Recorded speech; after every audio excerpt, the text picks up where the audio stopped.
I apologize to Lara, please. I left you and made a terrible mistake. Nolan. It is, in fact, Nolan. I left you and made a terrible mistake. I have discovered that I am sterile. It's all my fault that I am unable to become a parent. It was wrong of me to leave you. I want you back because I miss you so much. What are you talking about, Nolan? I never stopped loving you, even though I know I damaged you. Give me an opportunity to do things right, please. I'm at a loss for words, Nolan. My life has gone on for the better. I will never be able to let go of the hurt you gave me. I apologize. I know. I had to be honest with you. Alara, please give it some thought. To make it up to you, I'll stop at nothing. It will take me some time. Really, I'm at a loss for words. Nolan, I'm content now. I started dating someone fresh. What? Have you already moved on? How could you subject me to this? What are you trying to say? You ended our relationship. It was you who departed. Alara, you still have my love. You will never be happier than you will be if you leave your boyfriend and return to me. My name is Alara, and at the age of 37, I discovered the love of my life. But he wasn't my first love, either. I was married to Nolan, my first spouse, for a grueling 6 years. I was ecstatic when we were married. With Nolan, I believed I had finally found my happily ever after. Everything seemed fantastic at first, and our wedding was lovely. We were both really happy and in love.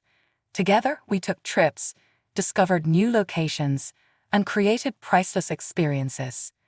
However, as time passed, things began to shift. We tried for a few years before realizing that I couldn't conceive. Nolan, my ex-husband, and I were both devastated by the news. It was heartbreaking to realize that our goal of creating a family together would never come true. Nolan first made an effort to be receptive to alternative solutions, such as surrogacy or adoption. But with time he started to evolve. He grew aloof and reclusive, spending an increasing amount of time with friends and decreasing amounts of time with me. He used to blame me for everything that went wrong in his life. He made me feel like I didn't deserve to be happy since I couldn't have children, and continually put me down. Nolan informed me he wanted a divorce one day when he sat me down. I was really taken aback and heartbroken. I was in disbelief that the man I had spent my whole life with and loved was abandoning me due to an uncontrollable circumstance. Our friends started picking sides as the weeks passed, and it seemed like everyone was rooting for Nolan. He was a really likable and gregarious person, and I started to feel alienated in my own life. My terrible divorce left me feeling lonely and isolated. I questioned whether I would ever find love again as I battled to find my place in the world. I felt in my heart that I deserved to be happy nevertheless, even with the suffering. I gave myself some time to think about what made me happy.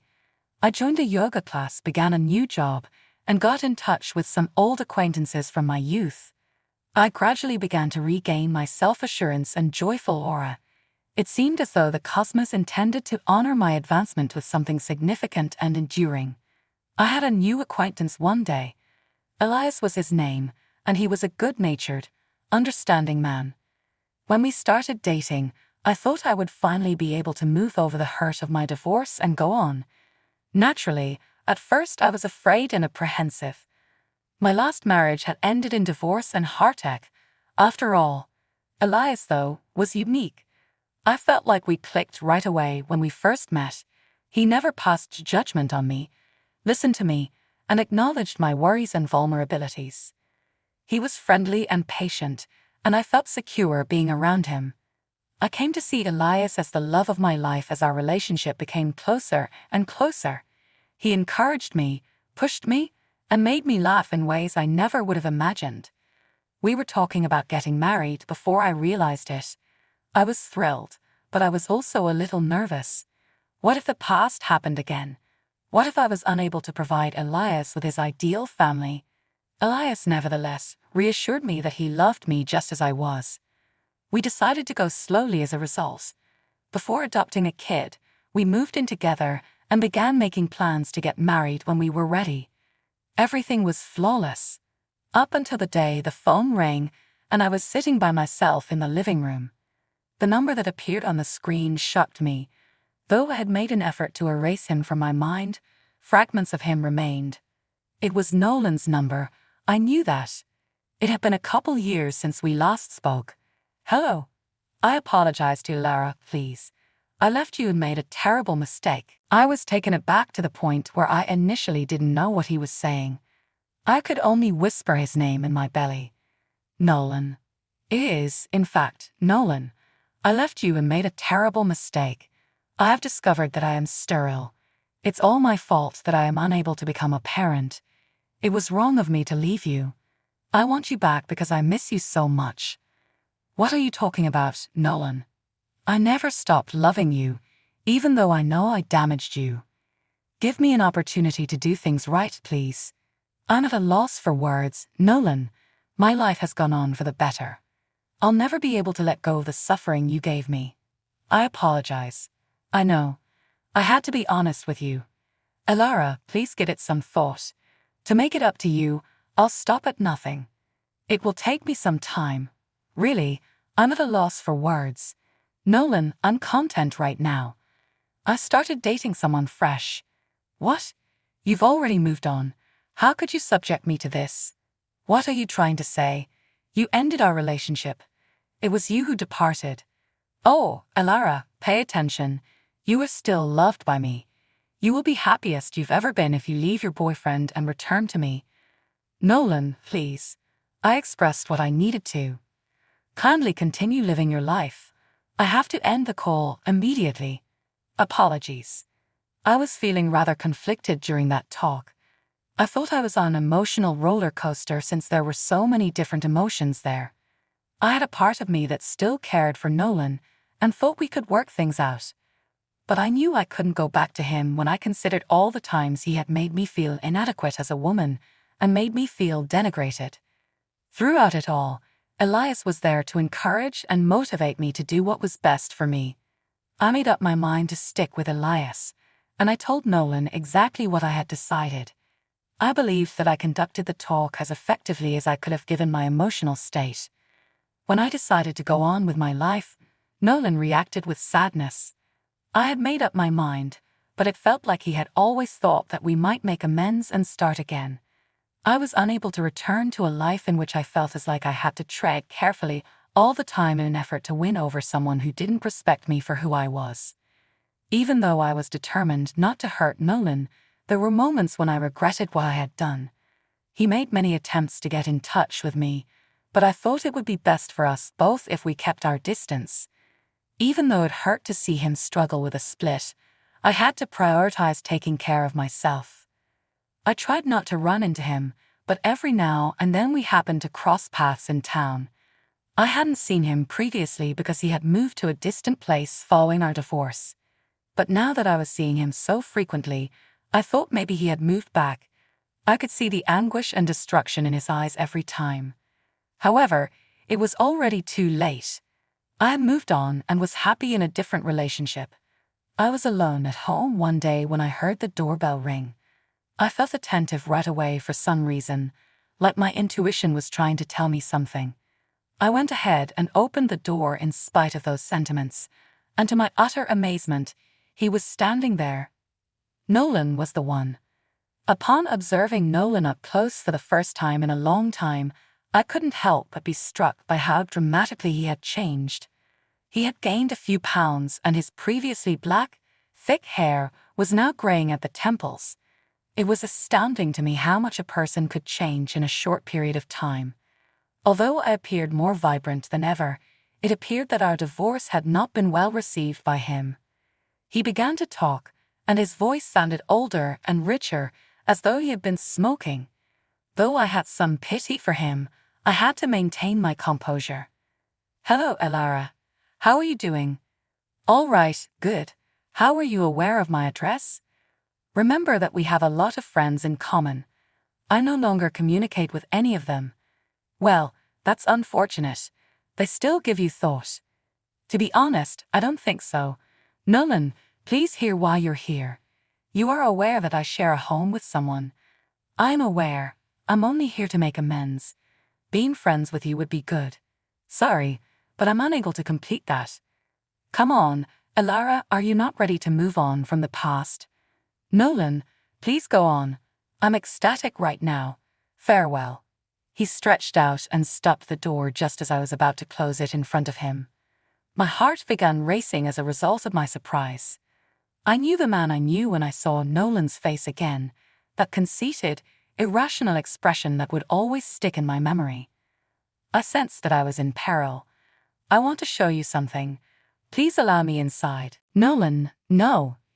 You're not allowed to enter my home. I'm making a police call. All well, then. I'll just show you here if you want to play hard to get. Nolan took out a number of pictures from his pocket. As I went through each one, my heart fell. There were several photos of us together in bed from our marriage.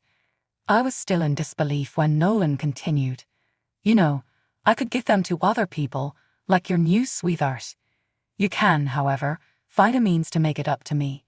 You could just give me the money that's in the home. Right now, I need some assistance, but as soon as you provide it to me, I'll leave you alone. I was still trembling violently, staring at the images in my hands. It was unbelievable to me that after all these years, he had retained them and was now using them against me. I was sick to my stomach because he threatened to email them to everyone I knew, including Elias. I couldn't fathom the humiliation and guilt that would accompany disclosing those private moments to the public. And if that wasn't terrible enough, Nolan demanded half the price of our previous home. It was an obvious attempt to use the circumstances and me. I was aware that I couldn't accede to his demands, but I also couldn't take the chance of those photos getting out. I had the impression that there was no way out, but I was aware that my own needs had to come first. Nolan, I'm not doing that. I had that house before we were ever dating, so it was legally mine. Take caution when making your choice, Elara. Do you really want these photos to be seen by everyone? I'm unable to offer you the cash. That is all. And until you do, I won't leave you alone.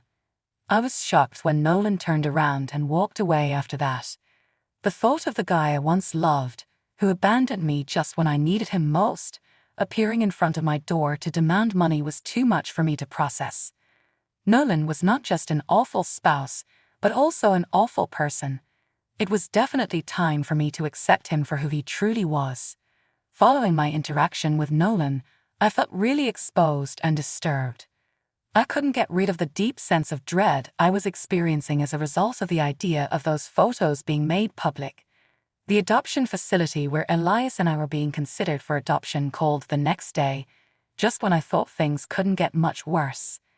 They told me that I had been the target of a complaint alleging that I was abusive. They were forced to halt my profile as a consequence, and I was prohibited from accepting any more adoption interviews until the inquiry was over. When I received the news, my heart fell. Despite all the hurt Nolan had caused me in the past, I had committed my life to becoming the best loving person I could be. Being accused of maltreatment was therefore incomprehensible. I was aware that Nolan was responsible for this and that he had managed to further complicate my already challenging life. Elias gave me hope when I believed there was no hope left. He was enraged to find out what had transpired. Being a skilled attorney, he was determined to support me in my lawsuit against Nolan. Nolan just put all of the pictures he had of me in the garbage, and I didn't even notice.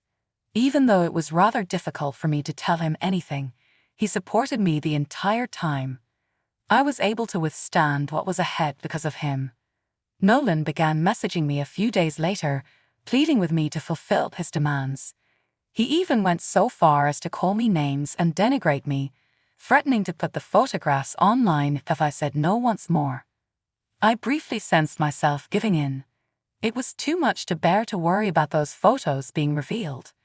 But then, with Elias at my side, I maintained my composure and gave the situation careful attention.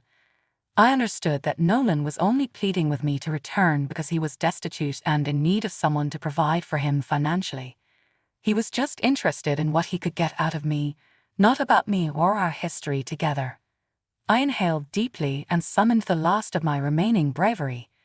I texted Nolan back, informing him that I would not be providing anything to him and that I would report him to the police if he kept harassing me.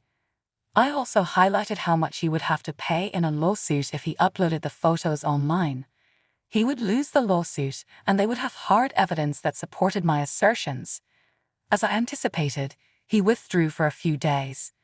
I then made the decision to sue Nolan for blackmail and harassment with Elias's assistance. I had saved every text message Nolan had sent me during our marriage, demonstrating just how violent he could be with words. Even though it was difficult to look through them and remember the misery I had gone through, I knew they would be important in the case against him. After Elias assisted me in finding a fantastic marital attorney, we sued Nolan to get justice for all the wrongs he had done to me. Although the lawsuit took a long time and was difficult, justice was eventually done. Nolan was obliged to pay a sizable amount of money or risk going to jail, since the odds were stacked against him. Before long, the photos he had of me were seized, and I was never forced to see them again. In front of our whole family and circle of friends, Nolan revealed his true nature. Many of our former acquaintances apologized to me for previously siding with Nolan. Even while it was pleasant to be back in touch with some of them, I maintained my distance. My desire was to dedicate more time and effort to my small family. After my identity was cleared, Elias and I adopted a cute little kid. Our dreams included a stunning wedding and a contented, peaceful afterlife. With a man who is practically too good to be true, it has been the life I have always imagined. I'm happy with my life as it is right now, and I'm looking forward to everything great that lies ahead for us.